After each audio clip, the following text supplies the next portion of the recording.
ఈ కూటమి ప్రభుత్వం అధికారంలోకి వచ్చిన దగ్గర నుండి హైందవులు విశ్వాసం కోల్పోయేలా, హైందవ ధర్మానికి వ్యతిరేకంగా అనేక సంఘటనలు చోటు చేసుకుంటున్నాయి. ఒకదాని తర్వాత ఒకటి, ఒకదాని తర్వాత ఒకటి వరుసగా. చంద్రబాబు నాయుడు గారు లడ్డూలో, తిరుపతి లడ్డూలో కల్తీ నెయ్యి వాడారు, ప్రసాదాల్లో కల్తీ నెయ్యి వాడి ప్రసాదాలు తయారు చేస్తున్నారు అంటూ జగన్మోహన్ రెడ్డి గారిపై అబద్ధపు ఆరోపణలు మాట్లాడిన రోజు నుండి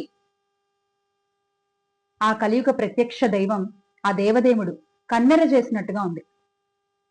ఆ రోజున చంద్రబాబు నాయుడు గారు మాట్లాడిన దగ్గర నుండి వరుసగా ఒకదాని తర్వాత ఒకటి సంఘటనలు జరుగుతూనే ఉన్నాయి. ఇలాంటివి వైకుంఠ ఏకాదశి దర్శన టికెట్ల జారీ తొక్కిసలాటలో 6 చనిపోవడం, 40 మందికి పైగా గాయాలు పాలవడం, ఆ తర్వాత కడప జిల్లా కాశీనాయన క్షేత్రంలో అన్నదాన సత్రాలు కూల్చివేయడం, ఆ తర్వాత టీటీడీ గోశాలలో 100కి పైగా ఆవులు దుర్మరణం పాలవడం, ఆ వెనువెంటనే శ్రీకూర్మంలో సాక్షాత్తు ఆ విష్ణుమూర్తికి మరొక రూపంగా భావించేటువంటి తాబేళ్లు మృత్యువాత పడ్డం, ఆ చనిపోయిన తాబేళ్లని ఆ ఈవో కార్యాలయం వెనకాలే గుట్టు చప్పుడు కాకుండా తగలబెట్టేయడం. ఎక్కడుంది హైందవ ధర్మానికి పరిరక్షణ?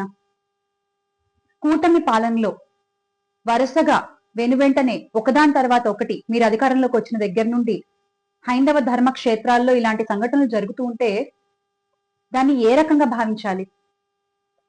ఇప్పుడు మాత్రమే కాదు, గత తెలుగుదేశ పార్టీ అధికారంలో ఉన్నప్పుడు కూడా, గతంలో 2014 నుండి 2019 కాలంలో ఇలాంటి సంఘటనలు పలు చోటు చేసుకున్నాయి. విజయవాడ కనకదుర్గమ్మ ఆలయంలో తాంత్రిక పూజలు నిర్వహించారు ఆ సమయంలో. అలాగే కృష్ణా పుష్కరాల పేరు చెప్పి విజయవాడ పుష్కర ఘాట్ లో ఉన్న 28 ఆలయాల్ని కూల్చేశారు. ఆ ఆలయాల్లో ఉన్న విగ్రహాలని చెత్త తీసుకెళ్లేటువంటి వాహనంలో తరలించారు. ఇది ఎంతవరకు ధర్మం? ఇది ఎంతవరకు న్యాయం? ఆ తర్వాత వైఎస్ఆర్ కాంగ్రెస్ పార్టీ అధికారంలోకి వచ్చినప్పుడు వైఎస్ జగన్మోహన్ రెడ్డి గారి ఆధ్వర్యంలో ఆ ఆలయాలన్నీ కూడా తిరిగి నిర్మించడం జరిగింది.